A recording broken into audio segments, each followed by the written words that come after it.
Saya akan mempraktikkan bagaimana prosedur pengukuran antropometri. Pertama-tama, jika sudah didatangkan oleh pasien dan juga orang tuanya, maka saya akan memperkenalkan diri terlebih dahulu. Perkenalkan, nama saya Nur Larissa, mahasiswa kedokteran yang dari Universitas Pajajaran yang sedang bertugas di klinik pada siang hari ini. Boleh saya tahu saya berbicara dengan ibu siapa? Baik, untuk pengukuran hari ini saya memerlukan beberapa data. Mohon untuk dijawab ya Bu. Untuk adiknya bernama siapa?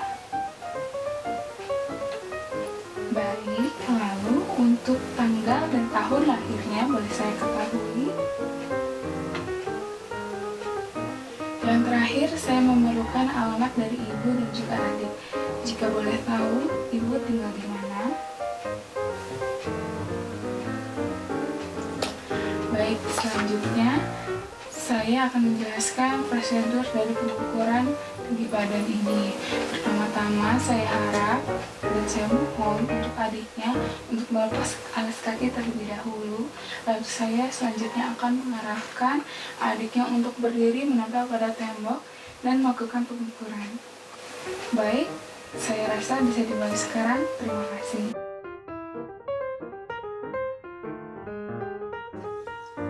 Sebelum melakukan pengukuran tinggi badan, perlu dipastikan untuk memeriksa alat yang digunakan untuk mengukur badan pasien. Yang pertama adalah dengan mengkalibrasi mikrotoa dengan cara menarik mikrotoa sampai dengan lantai, lalu menahan. Saat melihat angka pada bawah mikrotoa, pastikan mata penguji sejajar dengan skala dan juga angka yang ditunjukkan pada mikrotoa. Setelah dipastikan bahwa angka berada pada titik 0 cm, maka pengukuran dapat dilanjutkan.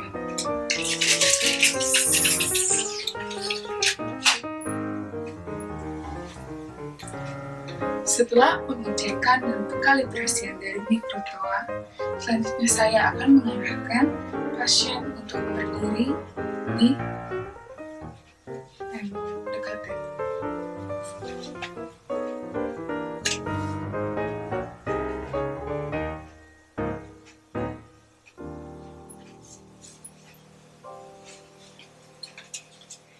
Untuk posisi dari berdiri pasien sendiri itu adalah dengan menggabungkan tumit dan meletakkan lengan di samping badan, lalu tumit, bokong, bahu, dan kepala menempel pada tembok. Selanjutnya, saya harus memastikan bahwa kepala ibu pasien perlu diposisikan pada bidang Frankfurt. Saya dapat mengeceknya dengan penggaris segitiga siku-siku. Memposisikan pada bidang Frankfurt adalah memposisikan titik paling inferior pada margin orbit dengan tingkat yang sama dengan radian. Saya menempelkan sisi dari salah satu penggaris segitiga siku-siku tersebut. Saya perlu memposisikan agar posisi dari kepala pasien ini sudah sesuai dengan bidang Frankfurt.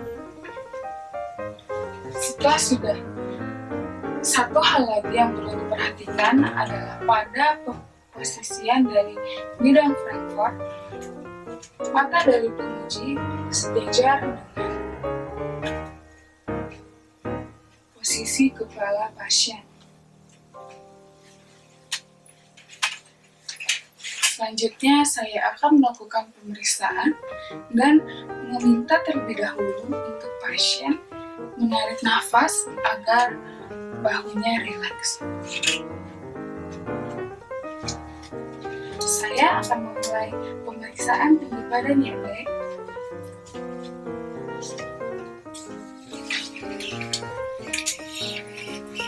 Pada langkah ini saya menarik menarik bagian dari perpendikular headpiece mikrotoa sampai dengan puncak kepala dari adik tersebut. Saat melakukan pemeriksaan, diharapkan bahwa mata penguji atau saya ini sejajar dengan skala yang ditunjukkan pada mikrotoa. Setelah mendapatkan hasilnya, saya akan mengulur kembali mikrotoa. Pencatatan yang saya catat perlu sampai dengan milimeter.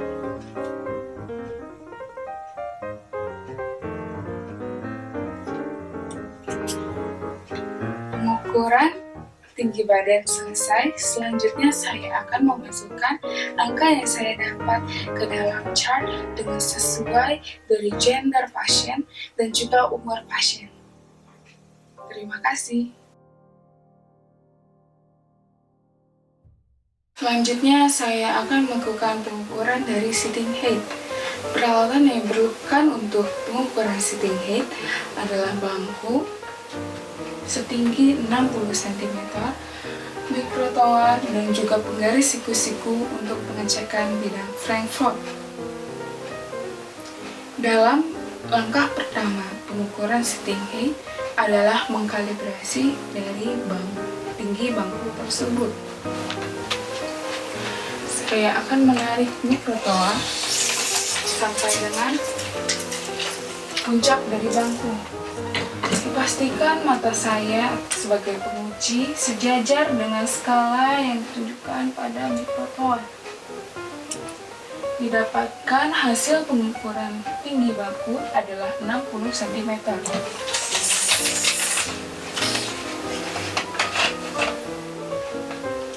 Saya dapat memulai pengukuran dari sitting height. Pertama-tama saya akan mengarahkan pasien atau adik tersebut untuk duduk di atas bangku.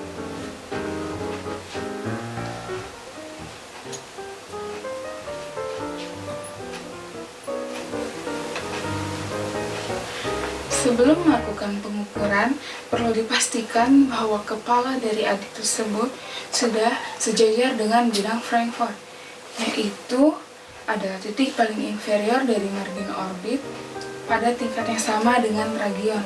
Saya akan melakukan pengukuran tersebut dengan penggaris siku-siku. Pertama-tama, saya harus mensejajarkan mata saya dengan pengukuran segitiga siku-siku penggaris tersebut. Salah satu sisi dari penggaris segitiga siku-siku tersebut ditempelkan pada tembok, lalu saya selanjutnya akan melakukan pembenaran posisi dari kepala pasien.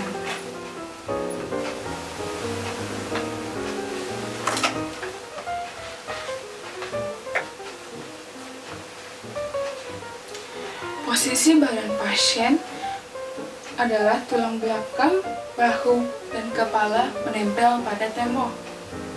Selanjutnya, sebelum pengukuran saya akan meminta adik tersebut untuk menarik nafas agar bahunya rileks. Baik adik, saya akan melakukan pengukuran sitting height. Bolehkah adik untuk menarik nafas? Baik, lalu dikeluarkan. Ya, akan saya mulai pengukuran dari sitting height-nya. Pertama-tama adalah dengan menarik mikrotoa perpendikular headpiece sampai dengan puncak kepala adik tersebut. Mata saya sebagai penguji perlu pada posisi sejajar dengan skala yang ditunjukkan pada mikrotoa.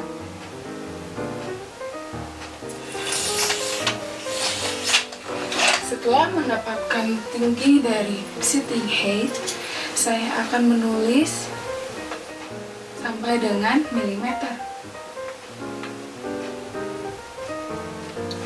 Untuk tinggi dari upper body segment adalah standing height dikurangi dari tinggi bangku, yaitu 60. Lalu untuk lower body segment adalah standing height atau tinggi saat berdiri dikurangi dari upper body segment. Selanjutnya, saya hanya perlu untuk memasukkan data yang saya dapatkan pada chart segmen rasio. Segmen rasio sendiri adalah upper body segment dibandingkan dengan lower body segment. Biasanya terdapat rasio 1:1. Pengukuran dari standing height selesai.